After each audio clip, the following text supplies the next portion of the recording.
नमस्कार, स्वागत है आपका यूपीएससी पर। यह है आपकी पॉलिटी क्लास। इससे पहले की जो क्लास हुई थी पॉलिटी की, उसमें आपने विधानमंडल के बारे में पढ़ा था। हमने सारी बातचीत समझ ली थी कि कैसे एक विधानमंडल वर्क करता है। ठीक है, अब हम उससे आगे बढ़ते हैं और आज से पढ़ना प्रारंभ करेंगे न्यायपालिका। ठीक है, आज से हम क्या पढ़ना प्रारंभ करेंगे? न्यायपालिका। ठीक है, जुडिशरी जिसे कहते हैं, न्यायपालिका। न्यायपालिका हमें पढ़ना है। ठीक है, तो आप जानते हैं कि तीन मुख्य स्तंभ कौन से होते हैं जो किसी देश को चलाते हैं। तो वो एक होता है आपका कार्यपालिका, कार्यपालिका। दूसरा आपका होता है विधायिका,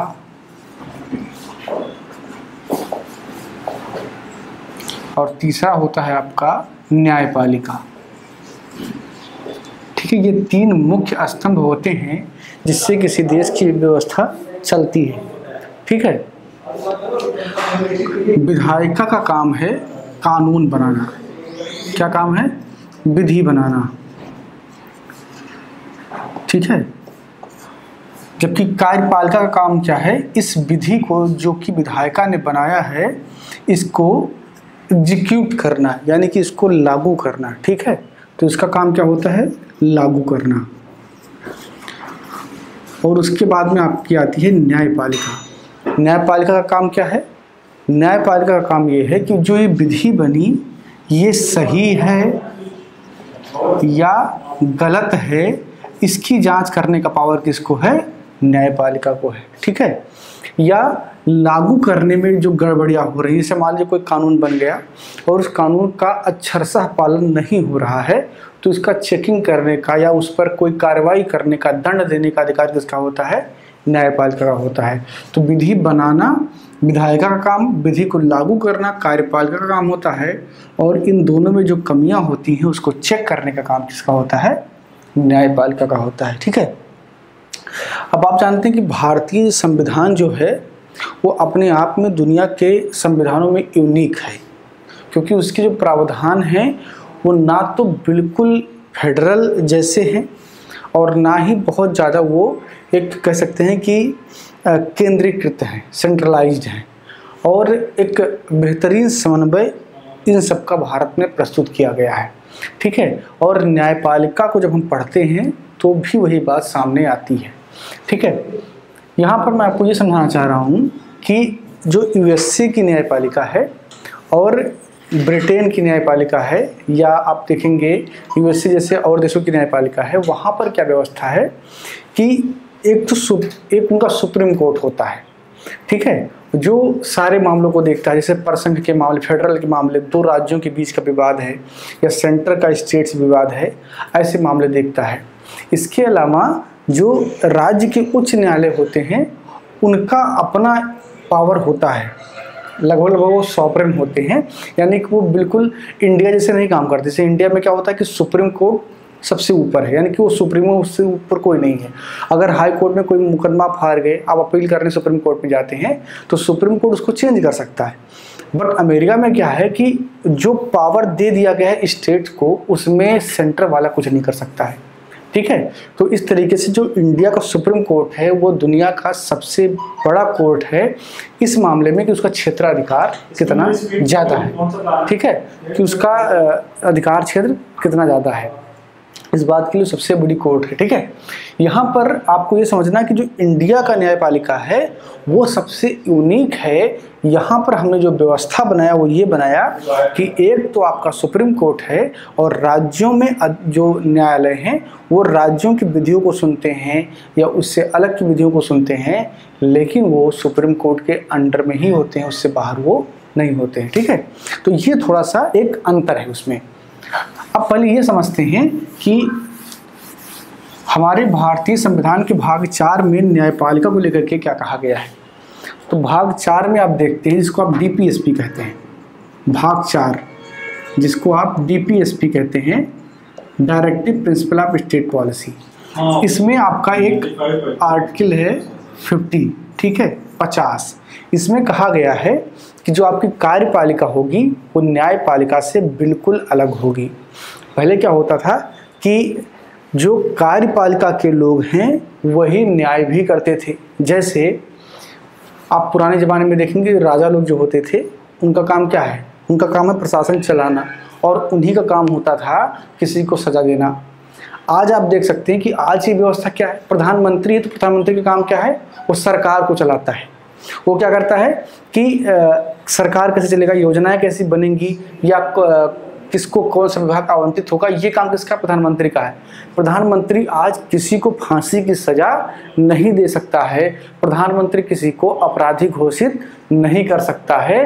तो ये किसका एग्जाम्पल है, ये एग्जाम्पल है कि कार्यपालिका हमारे न्यायपालिका से बिल्कुल पृथक है और कार्यपालिका उस पर कोई दबाव भी डाल नहीं सकती है। न्यायपालिका अपने आप में एक स्वतंत्र निकाय है।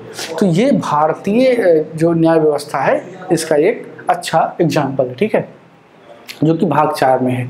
अब बात करते हैं इसके स्ट्रक्चर की, कि भारत में जो न्यायपालिका उसका स्ट्रक्चर क्या है, उसका संरचना क्या है, ठीक है। संरचना, तो इसकी संरचना में आप देखेंगे तो सबसे शीर्ष पर आपको क्या मिलेगा, सुप्रीम कोर्ट, ठीक है। सबसे शीर्ष पर क्या है, सुप्रीम कोर्ट है, क्योंकि भारतीय संविधान ने भी यह कह दिया कि संविधान का अंतिम व्याख्याकर्ता कौन है, सर्वोच्च न्यायालय सुप्रीम कोर्ट है। इसके नीचे काम करते हैं हाई कोर्ट, ठीक है, इसके नीचे काम करते हैं हाई कोर्ट। वर्तमान में इंडिया में कितने हाई कोर्ट हैं, वर्तमान में इंडिया में 24 हाई कोर्ट है, ठीक है। जबकि राज्यों की संख्या पहले 29 थी और अब जम्मू कश्मीर के विभाजन के बाद में 28 राज्य हो गए हैं और बाकी 2 केंद्र शासित प्रदेश उसके बाद में बने, ठीक है। तो राज्य हमारे इतने हैं लेकिन हाई कोर्ट्स हमारे 24 ही हैं। तो इसका मतलब कि कुछ राज्य ऐसे हैं जो हाई कोर्ट का साझा कर रहे हैं। एग्जाम्पल के लिए जैसे आपका गुवाहाटी का हाई कोर्ट है तो वो पूरे पूर्वोत्तर राज्यों का एक उच्च न्यायालय है। जैसे अरुणाचल है, त्रिपुरा है, मिजोरम है, उस सब के लिए एक ही न्यायालय है, असम है, ठीक है। इसके अलावा आप देखेंगे कि महाराष्ट्र और गोवा उनका एक साथ ही न्यायालय चलता है। इसके अलावा आप देखेंगे कि हरियाणा का, चंडीगढ़ का और पंजाब का एक ही उच्च न्यायालय है, चंडीगढ़ उच्च न्यायालय, ठीक है। तो कुल मिलाकर के 24 हाई कोर्ट हैं और राज्यों की संख्या ज़्यादा है, ठीक है। सुप्रीम कोर्ट के बाद में हाई कोर्ट है।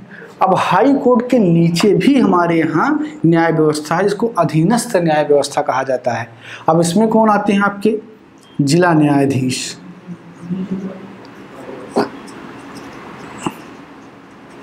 जिला न्यायाधीश, ठीक है। अब इसमें अलग अलग स्टेट में अलग अलग नाम भी दिए गए हैं, ठीक है। कई जगह पर कुछ और कहा जाता है, कई जगह पर मुख्य न्यायाधीश कहा जाता है, जिला का मुख्य न्यायाधीश, ठीक है। और जिला न्यायाधीश जो होता है इसकी नियुक्ति सीधे की जाती है, लेकिन इसके नीचे वाले जो न्यायाधीश होते हैं, जैसे सबसे नीचे कौन होता है, मुंसफ होते हैं। सबसे नीचे कौन होता है, मुंसफ होते हैं। तो जिला न्यायाधीश से जितने भी नीचे कार्य करने वाले न्यायाधीश होते हैं सत्र न्यायालय में, उनकी नियुक्ति राज्यपाल के द्वारा होता है, लेकिन शर्त यह है कि वो राज्य लोक सेवा आयोग के द्वारा आयोजित परीक्षा को पास करके आएंगे, ठीक है। राज्य लोक सेवा आयोग एक परीक्षा कराता है जिसको आप नॉर्मली PCSJ बोलते हैं, ठीक है। तो PCSJ में क्या होता है, जब आप उसको पास करते हैं तो राज्यपाल आपको एज ए जज नियुक्त करता है, लेकिन वो जज कभी जिला न्यायाधीश से ऊपर नहीं हो सकता है, वो उससे नीचे ही काम करता है। जिला न्यायाधीश से ऊपर जज के जितने पद हैं वो केवल नियुक्ति होती है, उसके लिए कोई एग्जाम नहीं होता है। आपने कभी फॉर्म नहीं देखा होगा कि हाई कोर्ट का जज बनना है, उसका फॉर्म निकला है, नहीं होता ऐसा, ठीक है। या सुप्रीम कोर्ट का जज बनना है, इसका फॉर्म निकला है, ऐसा नहीं होता है, क्योंकि वो नियुक्तियां दूसरे पैरामीटर्स पर होती हैं, उसके लिए कोई परीक्षा नहीं होती है, ठीक है। तो ये है न्यायपालिका का स्ट्रक्चर, इसके हिसाब से न्यायपालिका आपकी काम करती है। अब जो हमारा पढ़ाई करने का तरीका होगा न्यायपालिका को, पूरी न्यायपालिका को, ठीक है, वो कैसा होगा, उसमें हम सबसे पहले सुप्रीम कोर्ट को पढ़ेंगे। सुप्रीम कोर्ट क्या है, कैसे काम करता है, उसकी शक्तियाँ क्या क्या हैं, उसके पावर्स क्या क्या हैं, इन सब पर चर्चा करेंगे।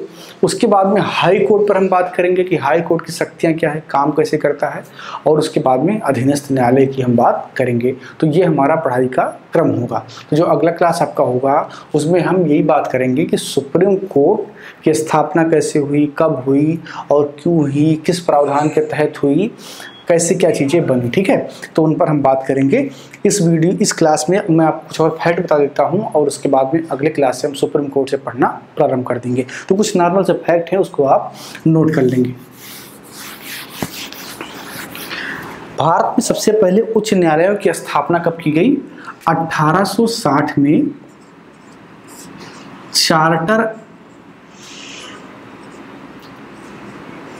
1860 में चार्टर के द्वारा। ये चार्टर किसका था?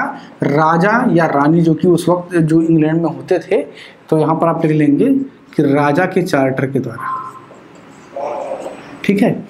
राजा का चार्टर कैसा होता है? जैसा अभी वर्तमान में राष्ट्रपति और राज्यपाल का अध्यादेश होता है, ऐसे ही राजा का चार्टर होता था। अब इसके तहत क्या था कि एक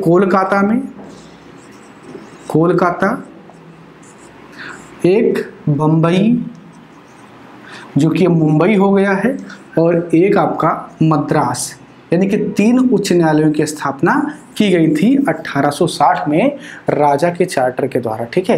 राजा मतलब ब्रिटेन के राजा, क्योंकि उस वक्त हम ब्रिटेन के अधीन थे, वो हम उनके उपनिवेश थे, ठीक है।